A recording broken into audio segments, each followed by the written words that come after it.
آپ کا اخلاق اچھے ہو, آپ ہر معاشرے میں جو معاشرے میں رہنے کا ڈھنگ مطلب اگر کوئی کسی نے ایک تھپڑ مارا دوسرا گال بھی آگے کرتے ہیں, اس کا نام ایسے نہیں. معاشرے میں اگر رہ رہے ہیں آپ, معاشرے کے اندر اگر آپ رہتے ہیں تو وہاں پر آپ اخلاق حسنہ دکھائیے. اگر کوئی پھسلے ہوئے لوگ ہیں ان کو سیدھے راہ کی طرف لے آئیے.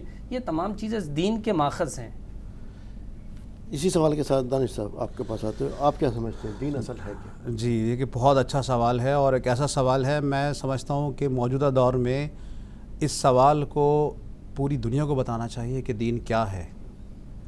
ٹھیک ہے نا, جیسے اس سے پہلے والے آپ کے اس سوال کا جواب میں نے دیا کہ دین کی امیج کیا ہے, اور اب میں بتانا چاہوں گا میری عقل کے حساب سے دین کیا ہے. میں اللہ اس کا مویشی کو معاف فرمائے. دیکھیے دین آسان لفظوں میں اور ایک آسان زبان میں سمجھانا چاہوں گا اپنے ناظرین کو بھی. دین طریقہ زندگی, طریقہ انسانی زندگی, انسانیت کے گزارنے کا, انسانیت کے رہنے کا طریقہ دین ہے. اگر آپ اس کو, جیسا آپ نے بتایا بہت اچھی بات کہ بھئی مذہب کا لفظ استعمال نہیں ہوا, بالکل میں اس بات سے آپ کی سہمت ہوں. دین ایک طریقہ انسانیت ہے, طریقہ مسلمانی زندگی نہیں ہے, طریقہ انسانیت ہے. وہ جتنے بھی اقوام اس وقت موجود ہیں, چاہے وہ کوئی سے بھی دھرم, میں کسی پرٹیکولر دھرم کا نام نہیں لینا چاہوں گا اس پروگرام کے اندر, کسی مذہب کا نام نہیں. دین طریقہ انسانیت ہے. جو انسان اس روح زمین پر ہے اس کو زندگی بسر کرنے کا نام دین ہے. اگر آپ تفسیر جی اگر اس کو میں ایک جملے میں کہوں گویا کہ تو یہ کہہ سکتے ہیں نظام حیات ہے. بہت اچھا نظام زندگی ہم اس کو جی کہہ سکتے ہیں. بالکل. تو وہ نظام, عثمان صاحب آپ سے جاننا چاہتے ہیں, ماشاءاللہ صاحب علامہ بھی ہیں, تو یہ وہ نظام کیا ہے دین کا؟ دیکھیے دین اسلام جو ہے یہ دین فطرت ہے. دین فطرت ہے. نظام زندگی میں ہم کیسے, ہمارا رہن سہن کیسا ہونا چاہیے, ہمارا اخلاق کیسا ہونا چاہیے. ہمارے گھروں کے اندر بھی دین قائم نہیں ہے. بالکل صحیح عارف صاحب آپ نے بات کہی. اگر ساری عوام کی بات نہ کی جائے, سارے عالم کی بات نہ کی جائے, ایک مختصر اگر اپنے گھر کی بات کی جائے تو گھروں میں بھی دین نہیں ہے. بالکل میں سہمت ہوں اس بات پر. اور جتنا میں سمجھتا ہوں دین زندگیوں سے کیوں نکلا جا رہا ہے, کیونکہ آخرت کا تصور ہمارے ذہنوں سے دھندلا ہوتا جا رہا ہے. ہم کو اس ٹائم موجودہ حالات میں ہمارے ذہنوں کے اندر صرف ایک چیز جو سب سے زیادہ ضروری سمجھی جا رہی ہے وہ دنیا اور دنیا کا مال و دولت.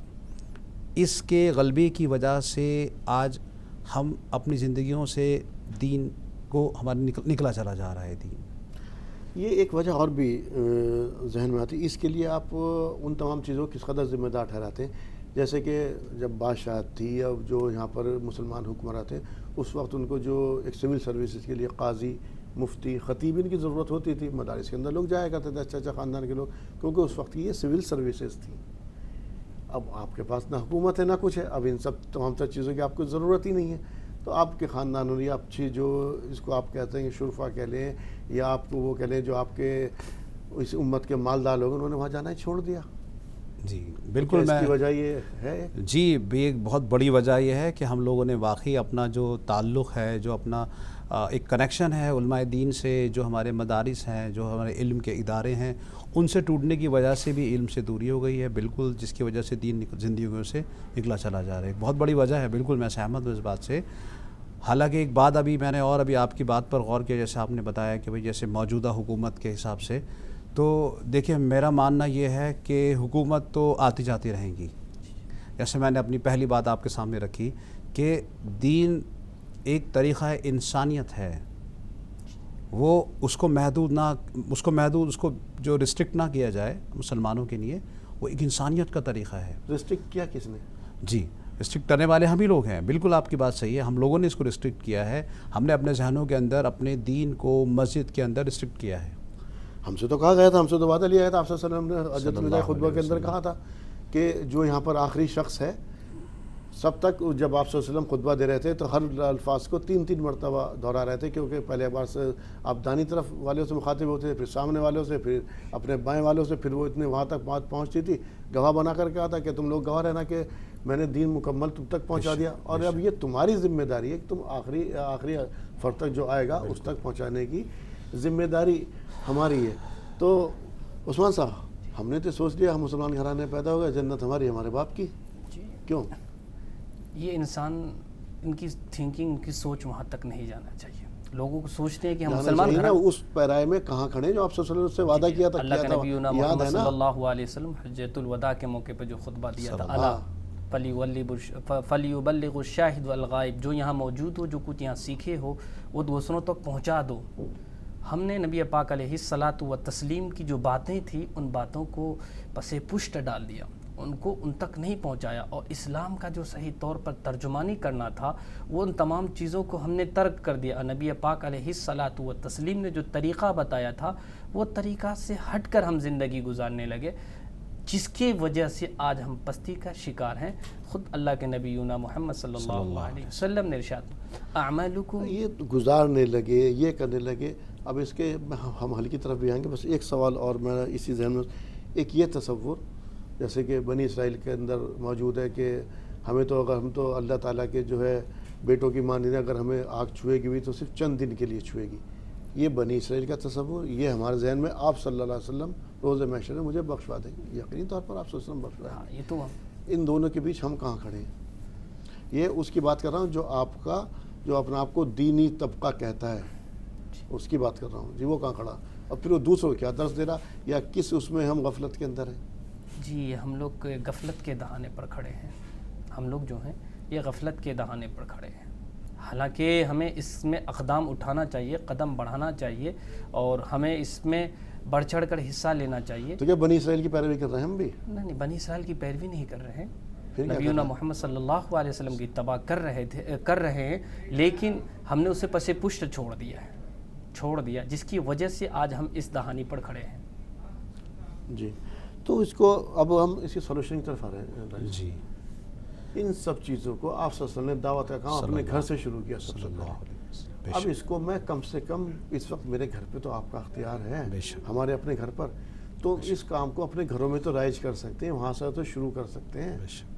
اس میں کوتاہی کیوں؟ دیکھیے جیسے آپ نے ابھی اس گفتگو سے پہلے جو آپ نے اس بات کی تائید میں جو آپ نے بات کہی تھی کہ نبی پاک صلی اللہ علیہ وسلم تمام اپنے حاضرین صحابہ کو اس بات کی ذمہ داری دے کر گئے کہ جو اتنے موجودین ہیں، حاضرین ہیں، یہ غائبین تک پہنچا دیں. تو یہاں غور طلب بات یہ ہے کہ یہ پیغام پہنچانا جو تھا نبی پاک صلی اللہ علیہ وسلم کی طرف سے جو پیغام تھا، یہ مخصوص کسی ایک طبقے کو نہیں دیا گیا، یہ ایک پیغام عام تھا. یہ حفاظ کو نہیں دیا گیا، یہ علماء کرام کو نہیں دیا گیا، یہ مدرس حضرات کو نہیں دیا گیا، یہ عوام جتنے مسلمان موجود تھے. تو ایک بہت بڑی غلط فہمی ہے. آج جو تبلیغ، یعنی اس تبلیغ کو لفظ کو اگر میں ہٹا دوں، وہ پیغام کو پہنچانے والی بات، جیسے آپ نے پوچھا کہ کیا وجہ ہے، ایک بہت بڑا مجمع اس پیغام حق کو آگے پہنچانا وہ اپنا کام سمجھتا ہی نہیں. وہ ذمہ داری، وہ اس حجۃ الوداع والی جو آپ نے بات وصیت کی اللہ کے نبی کی، وہ اس کو اپنی ذمہ داری سمجھتے ہی نہیں. اکثر بہت بڑا مجمع کی سمجھ میں یہ ہے کہ دین کو پھیلانا علماء کرام یا تبلیغ کے حضرات، جن کو جماعتی حضرات کہا جاتا ہے، ان کے ذمہ ہے، اور ہمارے ذمہ یہ تبلیغ کو، اس پیغام کو آگے بڑھانا، اس کو ذمہ داری سمجھی ہی نہیں جاتی. میں نے وہی تو کہا، دین کا تصور یا دین کا تصور، جو دین کا غلبہ، ہمیں غلبہ حاصل کرنا دین کو. دین تو اس ٹائم مغلوب ہے، جی دین مغلوب ہے نا موجودہ دور کے اندر. جی. تو اس کا غلبہ کیسے قائم ہوگا؟ اس کا غلبہ قائم ہوگا جب ہم اس کو اپنی ذمہ داری سمجھیں گے، ہم ایک پریکٹیکل مسلمان بن کر دکھائیں گے. ہم ایک دین جو اپنی ایک اصل دین جس کے بارے میں تذکرہ چل رہا ہے، اس دین کو ہمیں اپنی زندگی سے، اپنے اعمالوں سے، اپنے معاملات سے، ہمیں اپنے ارد گرد. دین کسی دعوت کا محتاج نہیں ہے عارف صاحب. آپ کی زندگی، آپ کے اعمال، آپ کا بیہیویئر، آپ کی سوسائٹی میں لیونگ سٹائل خود بخود ایک پیغام حق کی دعوت ہے. آپ کا اپنے پڑوس کے ساتھ اچھا معاملہ، آپ کا اپنے گھر کے اندر اپنے بچوں کے ساتھ نرمی کا معاملہ، آپ کا اپنے گھر میں مستورات کو، لیڈیز کو عزت دینے کا معاملہ، آپ کا اپنے کاروبار میں سچائی کا معاملہ، یہ ایک بذات خود عمل دعوت ہے جس کو کسی بھی تبلیغ کی ضرورت نہیں ہے. آج تو آپ کی پہچان یہ ہے، ایک وقت ایسا تھا کہ لوگ کہتے تھے کہ مسلمان جھوٹ نہیں بولتا، لیکن آج ہماری پہچان یہ ہے کہ مسلمان اس سے بڑا جھوٹا کوئی نہیں. جی بالکل، یہی میں آپ کے سامنے دیکھیے، کیونکہ اس قدر دنیا غالب ہے، اس قدر مال و دولت غالب ہے کہ انسان اس کو کمانے کے لیے، اس دنیا کو حاصل کرنے کے لیے وہ جھوٹ کو جھوٹ نہیں سمجھتا. بڑی دیانتداری سے کہا جاتا ہے بھائی جھوٹ کے بغیر تو کام نہیں ہوگا. یہ ایک جو یقین ہمارا جو کمزور ہے، جو آخرت پہ یقین کمزور ہو گیا ہے. تو یہ تو فکر ہے، یہ تو لمحہ فکریہ ہے. جی لمحہ فکریہ. بالکل. اگر یہ لمحہ فکریہ ہے تو اس کے لیے جیسے بھی بات کہی میں نے کہ ہماری آج امیج یہ ہے، تو اور دوسری بات دعوت کی بات کہی تھی میں نے گھر سے. کتنے گھر ایسے ہیں جن کے گھروں میں دین قائم ہے، مکمل دین قائم ہے؟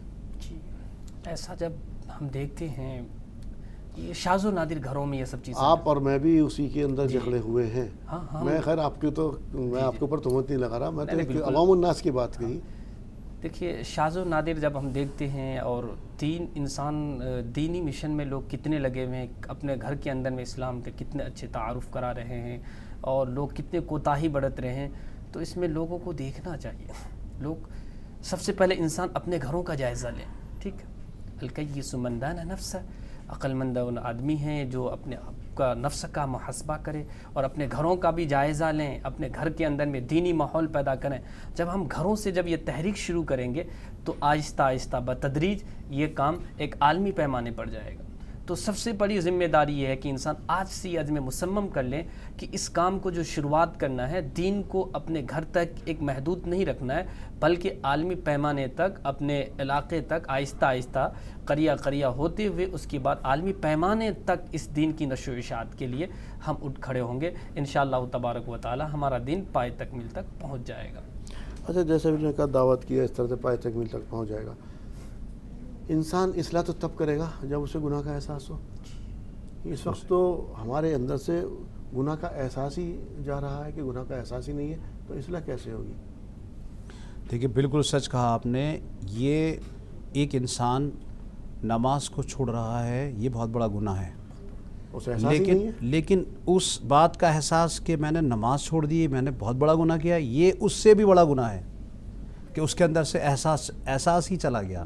احساس اگر ہے تو اللہ تعالیٰ کہیں نہ کہیں توبہ کی توفیق دے دے گا، بے شک. لیکن جب احساس ہی چلا گیا تو کیسے اصلاح ہوگی؟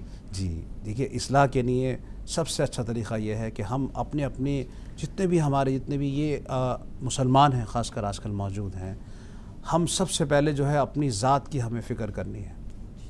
کیونکہ دیکھیے بہت آسان ہے سامنے والے دو لوگوں کو دیکھ کر کہنا کہ وہ کیا کر رہے ہیں، یہ کیا کر رہے ہیں. سب سے پہلے جو ایک اصل مقصد زندگی ہے، انسان اپنی زندگی پہ غور ڈالے کہ میں کیا کر رہا ہوں. یہ ایک احساس اگر آپ جو موجودہ دور کی، جیسا آپ نے سوال کیا کہ کیا کرنا چاہیے، تو یہ بہت اچھا، اسی میں سے جواب نکل پا رہا ہے کہ موجودہ دور میں سب سے پہلے ہمارے جتنے بھی ہمارے لوگ ہیں، خاص کر یہ مسلمان قوم ہے، یہ سب سے پہلے اپنا سیلف چیک اپ کرے کہ میں کیا کر رہا ہوں، میں کیا کر رہا ہوں، میں کس قدر دین پر چل رہا ہوں، میں دین کے کیا تقاضے پورے کر رہا ہوں، دین کا مجھ سے کیا مطالبہ ہے، کیا میں وہ مطالبے پورے کر رہا ہوں. علی صاحب، ہماری حال یہ ہے کہ ہم اپنی آنے والی نسلوں کے لیے یہ فکر کرتے ہیں کہ بڑے ہونے کے بعد یا میرے مرنے کے بعد میرے بچوں کا کیا ہوگا. یہ فکر کتنے والدین کو ہے؟ کیوں عثمان صاحب، کہ ان کے مرنے کے بعد ان کا کیا ہوگا؟ دیکھیے یہ لمحہ فکریہ ہے. ہر سوال والدین یہ کا. کتنے والدین کو فکر ہے اس بات کی؟ جی اکثر و بیشتر جتنے والدین ہیں سب کو اس چیزوں کا فکر رہتا ہے اپنے بچوں. وہ چاہتا ہے کہ ہم ایسا اس بات کی فکر ہے آپ کو موجودہ دور میں جو اس وقت میں امت میں فکر نظر آتی کہ ان کے بچوں کے، میرے بچوں کے مرنے کے بعد ان کا کیا ہوگا؟ نہیں، یہ فکر نہیں ہے، بلکہ ان کے مالوں کا، ان کے مال جمع کرنے کا یہ فکر ان کے اندر میں ہے. لیکن میرے مرنے کے بعد ان کے دین کے اندر میں کتنا، ان کا کیا حالت ہوگا، یہ فکر نہیں ہے موجودہ دور کے اندر. تو اس فکر کو کیسے جگائیں گے؟ جی میرے حساب سے بھی، میں اگر آپ کا اس سوال کا جواب دوں تو میرے نزدیک نہ کے برابر ہے. بالکل جیسے عثمان صاحب نے کہی بات کہ ہاں اس بات کے لیے ماں باپ بہت فکر مند ہیں کہ بچوں کے لیے کیسے، ان کے لیے نئے مستقبل کے لیے کاروبار کیسے دینا ہے، ان کو اچھا گھر کیسے دینا ہے، ان کو کریئر کیسے بنانا ہے. لیکن جیسا آپ نے بات کہی کہ ہاں میرے جانے کے بعد ان کے دین کے لیے، یہ دین پر کس طرح قائم رہیں گے، اس بات کی تو میں سمجھتا ہوں کہ شاید بالکل نفی کی جائے تو زیادہ بہتر ہے. تو اس کے لیے سولوشن یہ ہے کہ پہلے خود ماں باپ کی زندگی میں دین آنا ضروری ہے. دیکھیے آپ کے جو بچے ہیں، آپ کے ساتھ جو ماتحت ہیں، وہ کوئی بھی برائی یا کوئی بھی اچھائی باہر سے بہت کم سیکھیں گے جتنا وہ اپنے ماں باپ سے سیکھیں گے.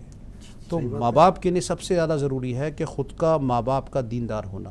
آج گھروں کے اندر دیکھیے، ایک میں مثال کے طور پہ ایک بات بتانا چاہوں گا. ایک چھوٹا بچہ ہے جس نے ابھی اسکول جانا شروع نہیں کیا، 3 سال 4 سال 5 سال اگر اس نے شروع بھی کر دیا، اور عقل اس کی ابھی شروع میں ابھی شعور بیدار ہوا ہے، 6 سال 7 سال کا بچہ ہے، وہ اپنی ماں کا اگر عمل یہ دیکھ رہا ہے کہ اذان کا وقت اس ماں نے سنا اور ماں نے فوراً جو بھی وہ کام کر رہی تھی اپنی مشغولی کو چھوڑ کر اور مصلی کی طرف بھاگی، تو یہ ایک پیغام اس ماں نے اپنے بچے کو دے دیا کہ اس وقت میں جب مؤذن کی جب صدا آ گئی اور اللہ کے منادی نے کہہ دیا اللہ اکبر، اللہ بڑے ہیں، اب سب کام چھوٹے ہیں، اب نماز پڑھنی ہے، تو یہ ایک سائلنٹ پیغام جو ہے وہ ماں نے اپنے بچے کو دے دیا. تو موجودہ وقت میں جو بچوں میں دین نہیں جا رہا، اس کی بہت بڑی ذمہ داری ہمارے ماں باپ ہیں. ماں باپ اپنی زندگی میں دین لائیں گے تو انشاءاللہ بچوں کی زندگی میں بھی دین جائے گا، اور جب بچوں کی زندگی میں دین آئے گا تو انشاءاللہ معاشرے کے اندر تبدیلی آئے گی اور دین قائم ہوگا. اللہ کی ذات سے امید ہے. عثمان صاحب بڑی اچھی بات کہی ہوئی ہے دانش صاحب نے. یقینی طور پر اس طرح سے عمل سے آپ کو کرنا ہے. لیکن ہمارا جو پھر میرا تھوڑا سا پھر اسی طرف آ رہا ہوں سوال کو لے کر کے، ہمارا حال یہ ہے کہ بچہ اگر اتوار کے دن سو رہا ہے تو ماں باپ کہتے ہیں، اگر کسی نے کہہ دیا بچے ابھی تک سو رہے ہیں، بولے آج سنڈے ہے، کوئی بات نہیں، اتوار کے 6 دن تو یہ صبح سویرے اٹھتا، آج ایک دن ہے سونے دو. کتنے والدین ایسے اپنے بچوں کو فجر کی نماز کے لیے اٹھاتے ہیں؟ آپ نے یہ سوال کی کہ کتنے والدین ہیں، اگر کو بہت سارے بچے اگر سنڈے کو چھٹی ہوتی ہے تو بچے سوئے ہوئے رہتے ہیں، اور فجر کی نماز کے لیے کتنے والدین جو اس چیز کا فکر ہے کہ بچوں کو بیدار کریں یا نہ کریں، یہ آپ کو شاذ و نادر ملے گا. ہاں، جس گھر کے اندر میں دین ہے اور اس چیزوں کے والدین، یہ اس چیز میں سب سے بڑی ذمہ داری ہے والدہ کی ذمہ داری، کیونکہ والدہ کی جو گود ہے، والدہ کی گود بچہ کا پہلا مدرسہ ہے. یہ تمام ذمہ داریاں والدہ پہ آتی ہے. تو والد تو نہیں رہتے، والدہ رہتی. والدہ کو اس چیز کی فکر ہونی چاہیے. تو اگر والدہ اس چیز کی فکر کریں گے تو یہ بچہ یقیناً نمازی بھی بنیں گے، اور اس کے بعد اسلامی سوچ، اسلامی فکر ان کی ذہنوں میں ہوگی. بس اب آخر میں دانش صاحب آپ سے بھی اور آپ سے بھی اسے ایک ہی سوال اسی کے لیے کہ اب آپ کیا پیغام دیں گے کہ یہ دین اپنی اصل حالت میں لوٹے؟ شروعات تو کرنی ہے، مایوس ہونے کی ضرورت نہیں ہے. مایوسی کفر شرک کے بعد اگر کوئی سب سے بڑا گناہ ہے تو وہ مایوسی ہے. تو کھڑا تو ہونا ہے، کھڑا تو کرنا ہے. ذمہ داری میری بھی، آپ کی بھی، سبھی کی ہے. ایک دوسرے میں ذمہ داری ڈالنے سے تو بات نہیں بنی. بالکل صحیح بات ہے، اور یہ ہم سب کی ذمہ داری ہے. اور جیسا آپ نے کہا، دیکھیے دین تو انشاءاللہ جیسے نبی پاک صلی اللہ علیہ وسلم کی حدیث سے ہمیں بات سمجھ میں آتی ہے کہ دین ہر کچے پکے گھر میں پہنچ کر رہے گا. تو انشاءاللہ دین غالب ہے. ابھی تھوڑا سا ابھی اللہ تعالیٰ کام غالب، کرے گا، جی میری آپ کی ضرورت نہیں ہے. جی بالکل، اللہ کو کسی کی ضرورت نہیں ہے. کرنے کام تو میرے جی بالکل بالکل. دیکھیے ہم سب اپنی ذمہ داری سمجھیں کہ اس دین کو غلبہ دین کا بالکل آپ کے بعد ہو کے رہے گا. اب میرا کیا اس کے اندر کنٹریبیوشن ہے، میں کتنا کنٹریبیوٹ کر رہا ہوں اپنے اعمال سے، اپنے معاملات سے، اپنے بیہیویئر سے. یہ ہم سب کو اپنی طرف سے کچھ نہ کچھ کنٹریبیوٹ کرنا ہے، اپنی ذمہ داری سمجھ کر کہ دین پورے عالم میں زندہ ہو. یقینی طور پر اسی کے اوپر مجھے بات یاد آ گئی، وہ واقعہ یاد آ گیا کہ جب حضرت ابراہیم علیہ السلام کو جب آگ میں ڈالا گیا تو ایک چڑیا جو چھوٹی تھی وہ پانی کی لے کر کے اپنی چونچ میں اس کو بجھانے کے لیے، تو کس نے معلوم کیا کہ اس سے کیا ہوگا؟ وہ لوگ کرنے والی ذات اللہ کی، اللہ تعالیٰ نے جو کرنا تو سب کچھ سب جانتے ہیں، لیکن میرا نام تو کم سے کم بچانے والے میں، آگ بجھانے والوں میں لکھا جائے گا نا. تو اسی کے تئیں ہماری ذمہ داری کیا ہے؟ بہت مختصر ہے، وقت کم ہے ہمارے پاس. جی تو ہماری اور آپ کی ذمہ داری یہ ہے کہ اب سے جو ہے اسلام کا صحیح طور پر دین کو اچھے طریقے سے ان کا ہم مبلغ بن جائیں. اسلام دین کو نشر و اشاعت کرنے کے لیے عزم مصمم کر لیں. ہم اگر بیدار ہو گئے انشاءاللہ تبارک و تعالی ہمارا دین خود بخود بیدار ہو جائے گا. ہمیں بیدار ہونے کی ضرورت ہے. اگر ہم بیدار ہو گئے تو اسلام غالب ہو جائے گا، اگر ہم سو گئے تو اسلام آہستہ آہستہ بتدریج. اسلام تو ہمارا اسلام تو اللہ تعالیٰ کا وعدہ، اس کا تو غلبہ یہ رہے گا. یہ ہے کہ ہم اپنی جو ہم اپنی آخرت کو خراب کر لیں گے. دین نام ان چیزوں کا نہیں ہے ناظرین کہ نماز پڑھ لی، روزہ رکھ لیا، زکوٰۃ لی تھی، مساجد کے لیے چند عبادات یا چند ریچول کا نام جو ہے دین نام ہے مکمل نظام حیات، معاشی، سیاسی، سماجی، ان تمام چیزوں کا. ان سب کو ہمیں اپنے گھروں کے اندر قائم کرنا. معاشی سیاسی نظام کیا ہے اس پہ انشاءاللہ تعالیٰ، کیونکہ اس وقت ہمارے پاس نہیں ہے، اگلے ایپیسوڈ کے اندر ضرور اس کے اوپر گفتگو کریں گے اور اپنے دونوں حضرات سے اس کے اوپر رائے بھی لیں گے. آپ دونوں حضرات کا پروگرام میں شمولیت کے لیے تہہ دل سے شکریہ. شکریہ. تو ناظرین، دین کی بات میں آج اتنا ہی. اسی کے ساتھ اپنے میزبان کو دیجیے اجازت. السلام علیکم ورحمۃ اللہ وبرکاتہ.